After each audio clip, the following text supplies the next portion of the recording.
not take me, Shadow! You will not take me!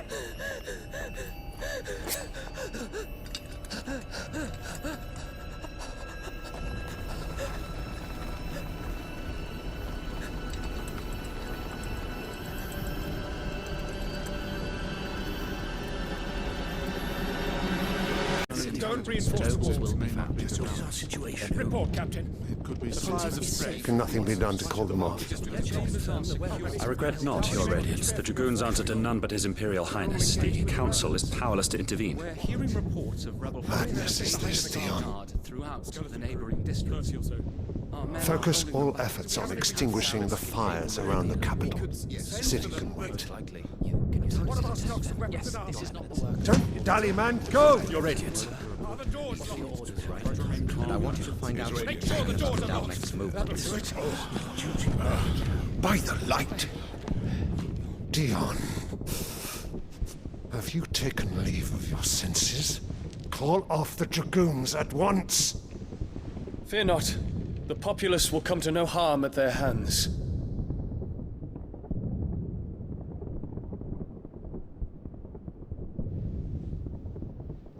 I am here to save you, Father. Save me? A creeping darkness hides in the heart of Sanbreque.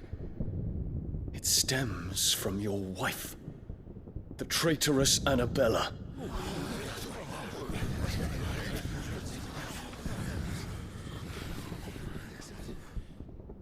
Not another word, Dion. Father, though you may not see it, the darkness has taken hold of you. It has made you forget yourself. But I bid you remember, there was a time when you ruled not with cruelty, but with compassion. Why now do you turn your back on your people? Why now do you seek to stoke the fires of war? You too have borne witness to this change, Your Eminences. And you know, as well as I, who is responsible for it. A puppet now sits upon the throne, but cut his strings, and the master loses the power! What? Dion, you bear steel before your Emperor? Guards! Take him!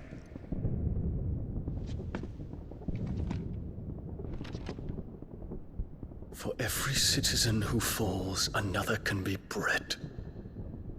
For every home that burns, another can be built. Those were your words. But when the last of your citizens has fallen, and all of their homes have been reduced to ash, what will become of your empire, of its rulers, of your god? As the mother crystals crumble one by one, and the blight sweeps in to claim all that we hold dear, our people look to their emperor for protection.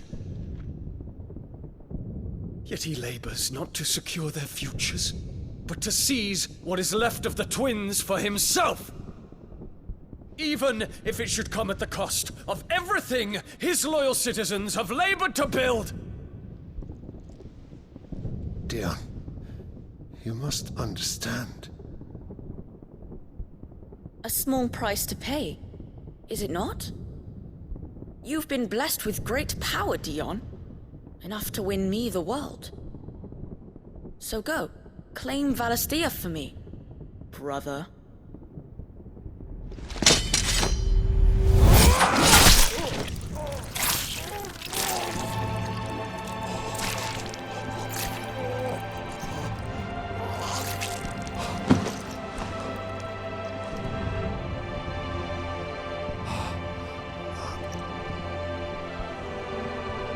Dion.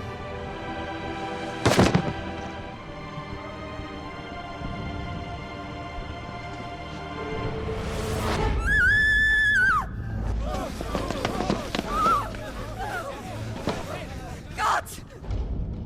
Gods! Father. Poor father. How he doted on his children. That he would die to protect me was plain. It was but a matter of when.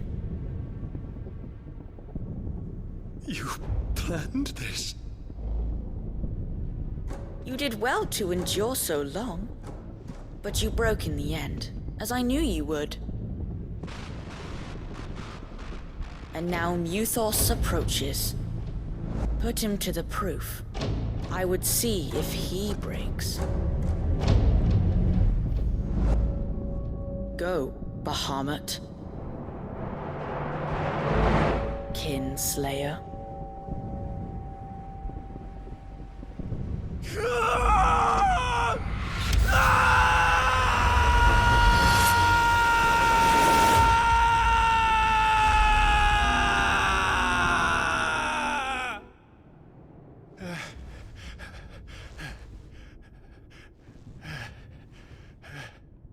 Not again.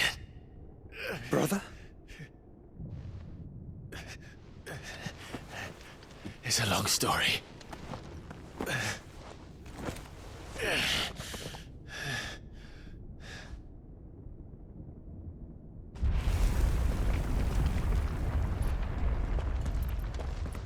You cannot stay here, Mother.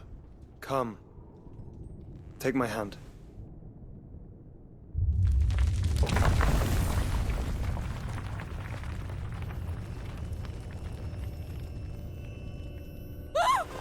Get away from me! This is all just a dream, just a bad dream! You will not take me, Shadow! You will not take me!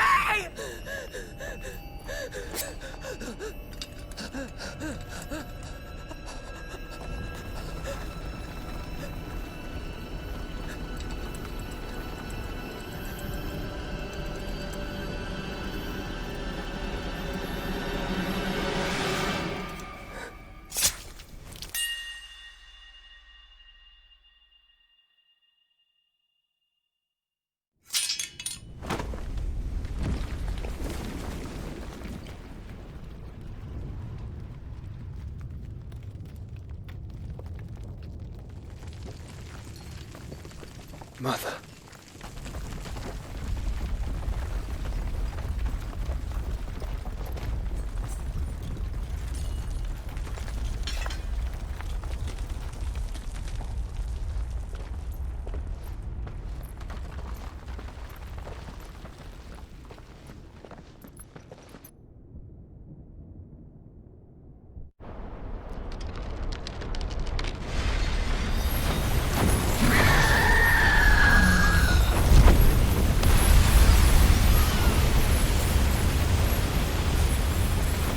If it is consciousness that weaves your wills together,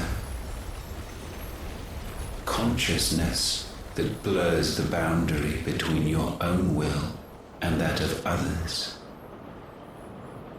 then we shall set you apart once more. The ties that bind you shall be severed, and humanity return to its proper place.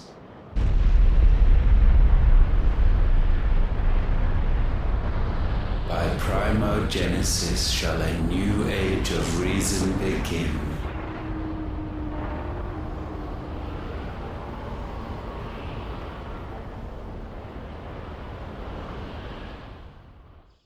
Relax, Your Majesty.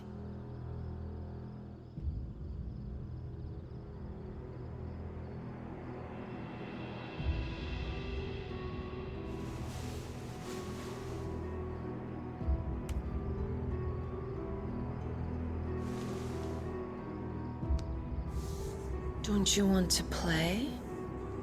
It's been a long time. If that is your wish. Men, you are as meek as all the others.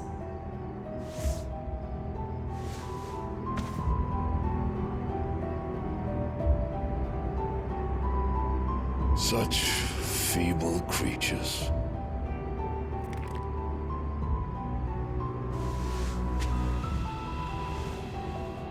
Gifted the power of icons, yet slaves to fickle emotions which usher you to your doom. And so you bind your fragile wills with strands of consciousness. The wretched handiwork of a wretched people. The sons of fire were united at last, and for but a moment their flame burned bright. Soon Muthos shall become our perfect vessel. And then shall the world be remade. Not before the bonds are severed, of trust, of respect, of love. Only when every strand of consciousness is cut away, may Muthos return to our side. By primogenesis shall all be undone. Mankind shall be rid of his wretchedness, and Muthos of his will. But while he yet clings to it, he has the power to forge bonds anew. And so we bid you, find Muthos, and sever every one. To destroy that which has no physical form, you ask the impossible. There is nothing your black blade cannot cut, Odin. We shall unite with Muthos and bring forth a new world. So long as our vessel remains unclaimed by humanity. It shall be done, Master. My will is yours.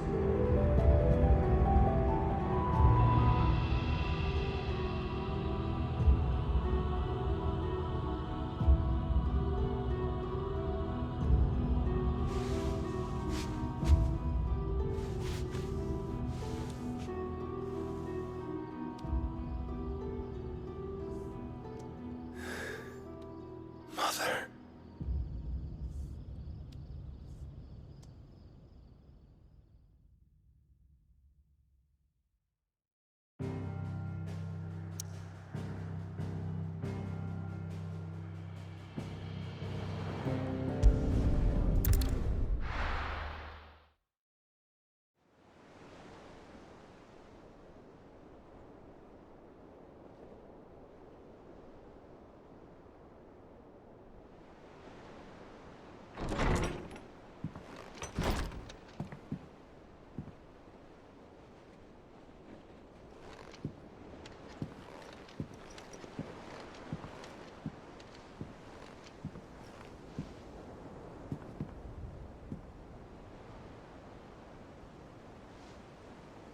How is your brother?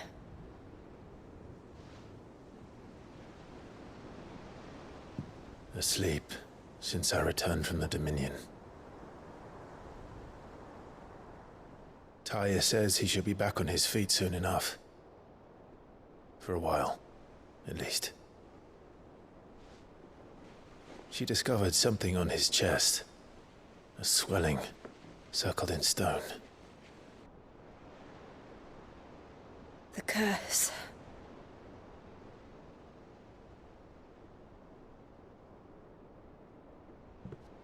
For every mountain we climb, another rises up to greet us, doesn't it? It's never ending.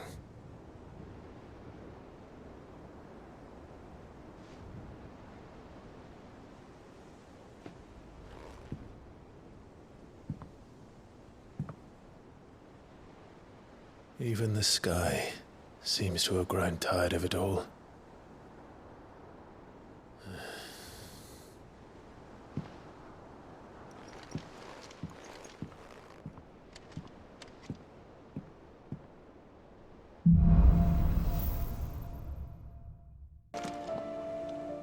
Otto, how fares the realm? The realm? Oh, she's just fine. As long as you look past the fact storms out mother crystals and her skies are a roiling cesspit. And Gav? He's with your uncle in the Free Cities, helping Mid with her project. Sent an owl their way the moment the winds turned foul. Still waiting on a reply, though. Do you have any good news? Well, that depends on your definition of good. All right, fine. What do you suggest we do? Oh, no, I'm just the messenger. I'll leave the scheming to those more suited to the task. Could be that Lady Vivian and Old Tomes have their own thoughts on the current state of things. Could be that they don't. It certainly can't hurt to ask. I suppose not.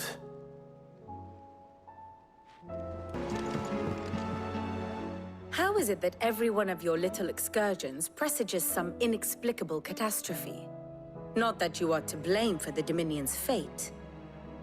No one could have predicted the actions of the Crown Prince. I'm sorry I couldn't save your home. My countrymen are stronger than you think. A few toppled clock towers won't break their spirits. They'll be back on their feet in no time. I hope so. Look at us. Bluer than a pair of bog crabs. Tempting though it may be, sulking will not help us find a solution to this mess. You believe there's one to be found? I don't know. But I am certain we're more likely to find it if we first examine the facts.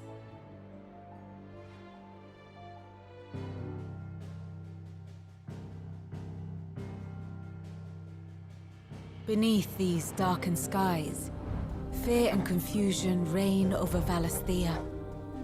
Oh, the lands around the fallen Mother Crystals had already begun to wilt for want of ether. But not like this. Crystals that filled wells and fueled furnaces. Now nothing but pretty shards of rock. And those that hang from the people's necks cast nary a glimmer of light to keep the dark at bay. It is only a matter of time before the common folk convince themselves that the end of days is upon us. Yet I fear a swift end is more than we can hope for. While most of the world thirsts for ether, the remainder drowns in it, spawning Akashic in droves. And amidst the hordes of mindless beasts, with magics as like to fail as function, even the strongest nation would falter. Rosaria and the Iron Kingdom teeter on the brink of collapse, while the tragedy in Twinside has all but paralyzed the Holy Empire. Dhalmekia fares little better. Rumor has it the ministers fled the capital after the fall of Drake's Fang, leaving their beloved republic to crumble. Waloed, meanwhile, moves in earnest. The Einherjar has been sighted off Storm. The world, in short, is in chaos.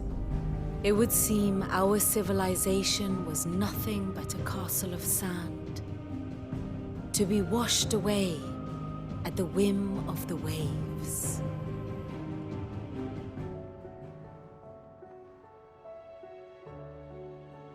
A castle of sand. Not my best flourish, but it seemed fitting. The reports I've received are considerably more blunt in their appraisal. Without the protection of their nations, it will fall to the people to defend themselves against those who would take what is theirs. Which is only ever going to end one way. Defending a farmhouse against a band of chocobo thieves is one thing, but pitchforks and palisades will do little to stall an army's advance. Should the King of Waloed deign to invade, there would be none to stop him. None but us.